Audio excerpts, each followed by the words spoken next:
So, Dow repeats Great Depression pattern. Stock markets worldwide in massive retreat. There is no way to pay back the 1.5 quadrillion, 1,500 trillion that these banks have created. It is designed to destroy us. It is a giant lead weight they trick us into connecting ourselves to. And then they hold us hostage. If you want the economy to come back, if you want your pension fund, if you want your retirement, you've got to give us, the bankers, even more power over your economy. You've got to give us trillions more, and you give them the trillions, and Congress says, and the Parliament of England says, and the EU says to the central banks, where'd the money go? And they say, we're not going to tell you.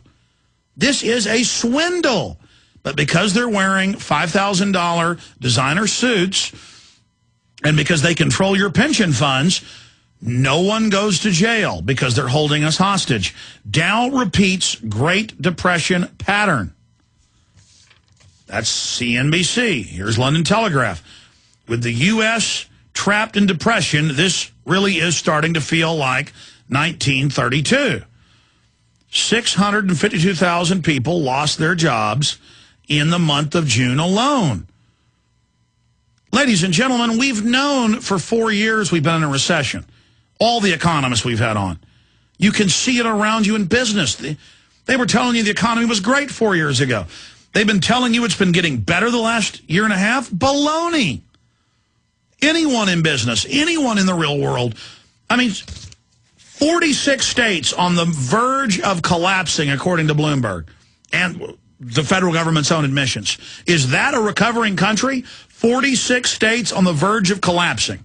But the big private mega banks, Goldman Sachs, JP Morgan Chase, Citigroup, Bank of America, they're all doing good with record profits and taking over everything, so they tell you the economy's great. And without even looking today, I've got a stack of mainstream news articles about how we're in a depression. Suddenly they're admitting we're in a depression. Why?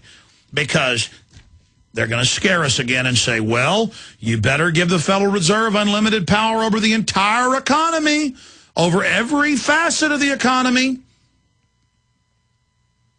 or they won't be able to fix it. They told you that a year and a half ago. And now they can offer their new global currency and their SDR as the solution to the crisis they've created. That's why. They've already milked us. They've already gotten us positioned. They've got us where they want us. They wanted to get us deeper into a depression and more in debt to them, and they've done that now. And they're coming back saying, gee, we just want to save the economy. And it is like having a 10-pound tumor growing on the side of your heart. If we do remove the tumor, it may kill us. But if we don't remove the tumor, we're dead. I mean, we're that ingratiated and that integrated in with these crooks. They've made it where we're dependent on them. That's the whole ball game. A Ponzi scheme that's too big to fail. That's the name of their game. A Ponzi scheme too big to fail that's designed to fail. And when it fails, it conquers you economically.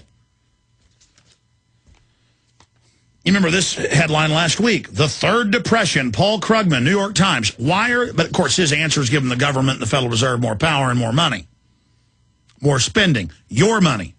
And they've already decided they're going to devalue the dollar and on its passage build the new SDR that you pay carbon taxes to. Think of the magnitude of what's happening right now. And then I saw stacks of these articles without even looking. Happy 4th of July. America needs it. The Great Republic is in a perilous state politically and economically.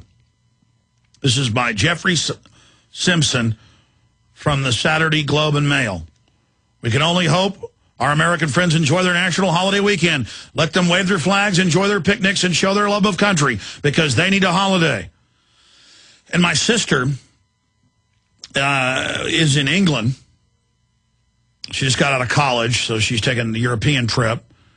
And my parents were over 4th of July, and she called to say hi from England. And she said, oh, it's so nice. The Brits are all dressed up like Americans, and they're making fun of us, and it's fun. And it's like a cute thing. And, of course, I separately knew the culture and knew that, she said, it's like they think we're silly. They like us, but it's like we're dumb. Yeah, that's right. We're a big joke, you see. First, we're blamed for everything in the world, all the wars, all the evil, when we've just been the blood supply for the cancer. And now, oh, Obama wasn't the messianic leader. Americans are just a joke. She said, yes, we're just a sad joke now. And they come over and say, oh, you're a pathetic joke.